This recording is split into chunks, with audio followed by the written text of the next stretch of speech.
नमस्कार, आदाब। NTV news में आपका स्वागत है। खबर उत्तर प्रदेश के बलिया से 15 से 17 सितंबर 2024 तक विद्यालय में 35वीं क्षेत्रीय खेलकूद प्रतियोगिताओं का आयोजन संपन्न। क्षेत्रीय प्रतियोगिता में 18 निर्णायक, 25 प्रशिक्षक, रेफरी एवं 357 भैया बहनों समेत कुल 400 लोगों ने हिस्सा लिया। बलिया 17 सितंबर 2024 को समापन समारोह के अवसर पर कार्यक्रम के मुख्य अतिथि जननायक चंद्रशेखर विश्वविद्यालय की कुलपति श्री संजीत कुमार गुप्त जी ने मां सरस्वती का दीप प्रज्वलन, पूजन एवं वंदन के साथ कार्यक्रम का शुभारंभ किया। मुख्य अतिथि जननायक चंद्रशेखर विश्वविद्यालय के कुलपति श्रीमान संजीत कुमार गुप्त जी ने कहा कि स्वास्थ्य में सुधार एवं प्रतियोगिता की भावना विकसित करने के उद्देश्य से आयोजित इन प्रतियोगिताओं से खिलाड़ी शारीरिक और मानसिक रूप से मजबूत बनते हैं। उन्होंने खिलाड़ियों से कहा कि आप सभी इस कार्यक्रम और प्रतियोगिता को नई ऊंचाइयां प्रदान करेंगे और नए कीर्तिमान रचेंगे, इसका मुझे पूर्ण विश्वास है।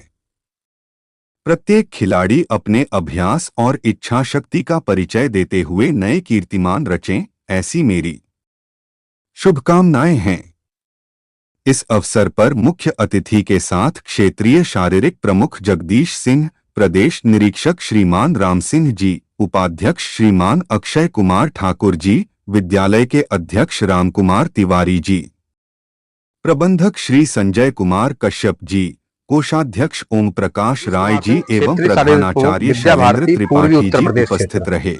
विद्यालय के संगीत विभाग के भैयाओं ने अपनी संगीत प्रस्तुति से सभी को यहाँ पर बलिया जनपद के इस प्रतिष्ठित विद्यालय प्रतियोगिताओं में विजयी भैया एवं बहन को पुरस्कार देकर सम्मानित किया गया। क्षेत्र जिसके अंतर्गत कार्यक्रम का सफल संचालन विद्यालय की वरिष्ठ आचार्य संस्कृत के 15 तारीख से लेकर के आज 17 जी ने किया और विद्या भारती की 2 खेल विधा ज्ञापन प्रदेश निरीक्षक श्रीमान राम सिंह जी ने किया। ऐसे 2 खेल विधाओं की 3 वर्गों की अंडर 14, अंडर 17, अंडर 19, जिसको हम बाल, किशोर और तरुण बोलते हैं, उसके भैया और बहनों की प्रतियोगिता क्षेत्र स्तर की आयोजित थी।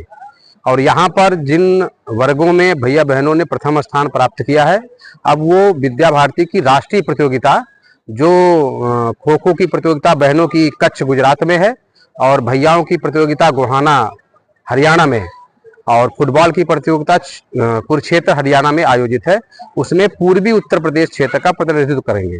वहां पर भी अपने खेल का प्रदर्शन करेंगे और खेल के प्रदर्शन के आधार पर यदि वहां विजयी होती हैं तो school game federation of India उसमें विद्या भारती की टीम की तरफ से प्रतिभाग करने वाली है। कुल कितने विद्यालय के बच्चों ने इस प्रतियोगिता में? यहाँ पर जैसे हमारी विद्या भारती की कार्य की दृष्टि से उसकी जो रचना है, तो पूर्वी उत्तर प्रदेश क्षेत्र में 4 प्रांत हैं, काशी प्रांत, गोरक्ष प्रांत, अवध प्रांत और कानपुर प्रांत। इन चारों प्रांतों में भी 2 प्रकार के, एक नगरीय शिक्षा और एक ग्रामीण शिक्षा। तो ऐसे कुल मिलाकर के हर खेल में हर वर्गों में 8 टीमें प्रतिभाग की है और उसमें लगभग 400 खिलाड़ी यहाँ पर इन दोनों खेल विधाओं में जो प्रांत स्तर से विजेता थे वो यहाँ आकर के 400 खिलाड़ी प्रतिभाग किए हैं। देखा जा रहा है ऐसा जो खेल है, कई प्रकार के खेल होते हैं। अगर बात क्षेत्रीय खेलों की करें तो कई ऐसे खेल है जो विलुप्त हो गए, उसके लिए क्या कहना चाहेंगे? विद्या भारती इसके लिए लगातार प्रयास कर रही है और ऐसे हमारे जो परंपरागत खेल हैं, उन परंपरागत खेलों को पुनः इस देश में उनको ऊपर लाने के लिए, जिसके कारण उन खेलों से हमारा जो संस्कार पक्ष है, इस देश की माटी, इस देश की संस्कृति, उसमें वो निहित है। ऐसे खेलों के लिए विद्या भारती उन खेलों को अपने विद्यालयों में आयोजित करती है और 29 अगस्त जो भी खेल दिवस हुआ है, उस खेल दिवस में विद्या भारती के जितने भी हमारे विद्यालय हैं पूरे देश भर में, उन सभी विद्यालयों में हमारे जो ट्रेडिशनल गेम्स थे वही आयोजित किए गए। ऐसे भैयाओं के लिए और बहनों के लिए जो आज धीरे धीरे वो खेल गांव में विलुप्त हो रहे हैं, उन खेलों को पुनः जागरण कराने के लिए वो खेल आयोजित किए जा रहे हैं और विद्यालयों में भी कक्षों में से निकाल करके विद्यालय समय में, शिक्षण समय में भी उन भैया बहनों को ये खेल आयोजित किए जाते हैं।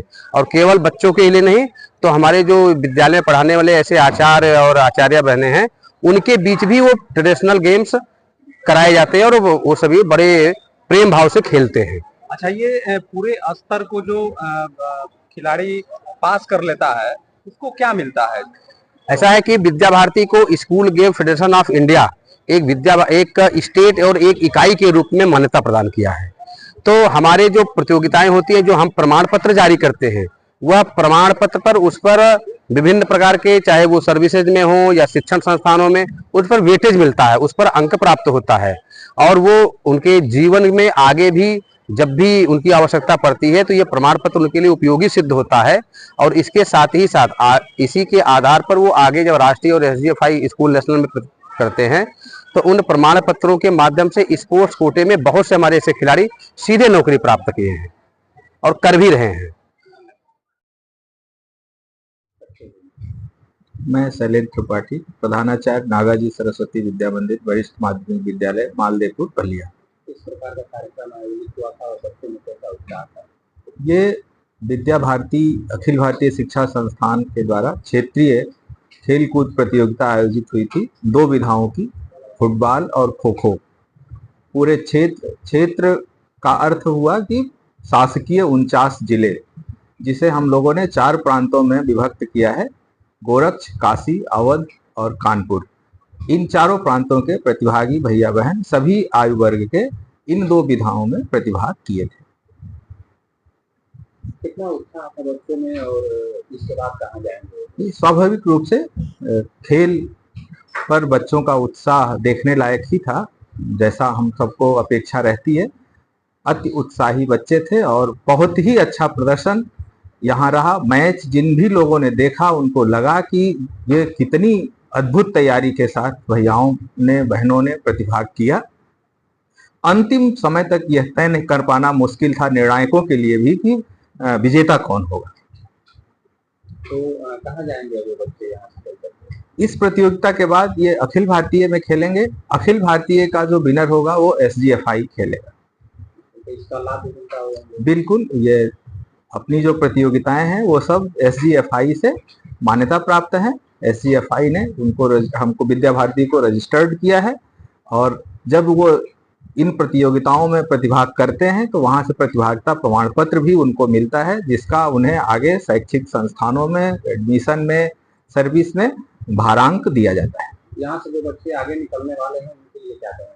उनके लिए आगे SGFI में विनर होकर वो लौटें, ये मेरी शुभकामना, अग्रिम शुभकामना प्रेषित करता हूँ।